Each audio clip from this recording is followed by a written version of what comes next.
Alright, so if there's anything we learned in Game of Thrones, it's this simple fact. When you play the Game of Thrones, you play to win or you die. So let's talk about the power of social media. Stay tuned.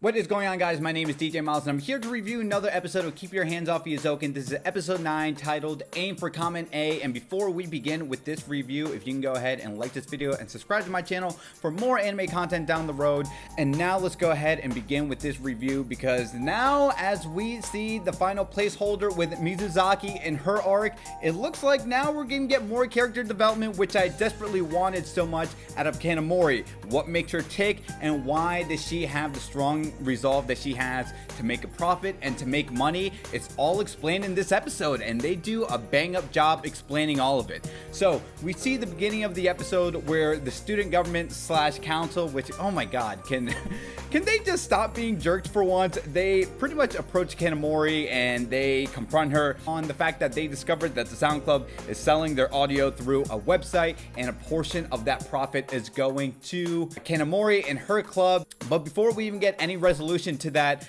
we won't find out up until next week, or maybe up until later on episodes, because then we get a flashback where we see Kanamori discuss with both the girls how the robot anime was such a success, but because it wasn't their project initially and that they only worked on it, they only got 15% of all the profits, while the robot club essentially got all of the profits and they got all of the benefits from it. And when you learn about the distribution and how things are divvied up amongst companies and how all the labor is divided, you realize the people who end up doing a lot of the work at the end of the day, they don't get that much of a cut. One of the easiest examples I can think of was when a long time ago, when game trailers was still a thing, I saw an episode where they talked about the profits and the distribution of a video game company making profits, right? So let's just say, for the sake of easy examples here, if there's a new Pokemon game that comes out, Nintendo of course gets a portion of those profits. Game Freaks, the game developers, also get a portion of those profits. You also get the big people who sell the games in the first place, such as your retailers like GameStop or Best Buy. They get a chunk out of it. So at the end of the day, when you sell a game for $59.99 or $49.99, surprisingly, you find out that the game developers and the people who put in the most effort into all this hard labor into one thing, they only walk away with maybe less than 30%, or they'll get capped off right at 30%,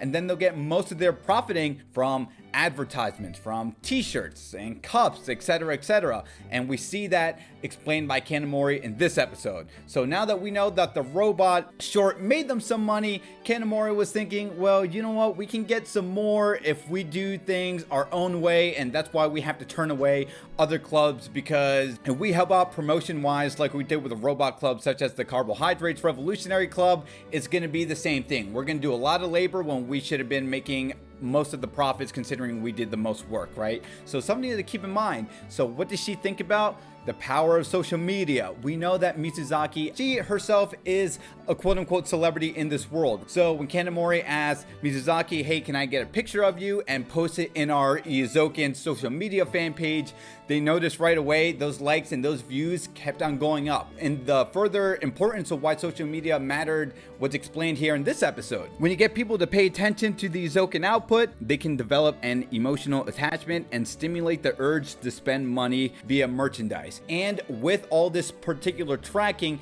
you can find out, sure, you can have a website where you can sell mugs, t-shirts, pens, but try and figure out, what do people want specifically when it comes to your merch? Sure, maybe pens might appeal to 10% of your audience, but you know you can get 80 to maybe everyone's attention rate in terms of what you're selling if it's only specifically to t-shirts, because that's what people want in demand, right? It's a very meticulous game here, and I can even relate as a YouTuber that it's just not enough to say, hey everyone, come watch my video, although I appreciate all of you watching right now, liking and subscribing and telling all your friends about it. There's more that goes into it, and it could be easier and harder than some. It might be easier for someone like Kylie Jenner to just post a picture of herself and say, hey, power and clout of just me being a personality, I can sell pretty much whatever I want because that's how powerful I am. Where you might have someone like me that's, hey, everyone come watch my social media videos, but what do I have to do to step it up a bit? I have to create my Facebook account. I have to create an Instagram account. I have to create a TikTok account. And the way I distribute how I promote my videos is done differently. So I really like how it might go over the heads of a lot of people watching this,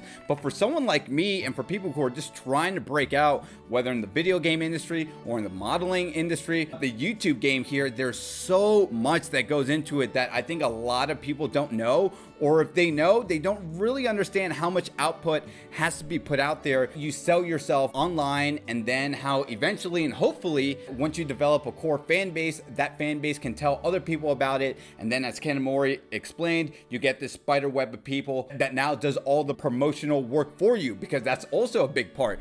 You can still have the best product out there, but if no one's seeing it and no one's buying it, pretty much game over. And that's where we get the Kanamori flashback, which was by far my favorite moments in this episode. We see cute little Kanamori at a very early age. Hey, she did stuff just for the sake of an allowance, but when she just did a little bit more work, we see her rewarded with a quarter or a nickel or whatever it was, and she's like, ooh, I like this. And by working a little bit harder, so what if I just work even a little bit harder from that? We see the instance of this liquor store that as civilization was keeping up, they were just stuck with their old school ways, and then eventually that liquor store became a convenience store. So when it was the winter and Kanamori decided to shovel some snow, hey, now that we see a vending machine open, now people are more enticed to go into the convenience store. And now they're making profit off the vending machine. So, and we'll get to the profits of all that stuff and how hard it is to run a business in just a second. But we see because Kanamori is putting in that extra effort, she is starting to make a buck, or she's starting to make an extra buck. She got really excited during the winter storm that all those people, those truck drivers came in and they're like, wow, you guys should continue doing a business here to keep on selling ramen. I'm gonna tell all my friends about it, and it can make the place more livelier,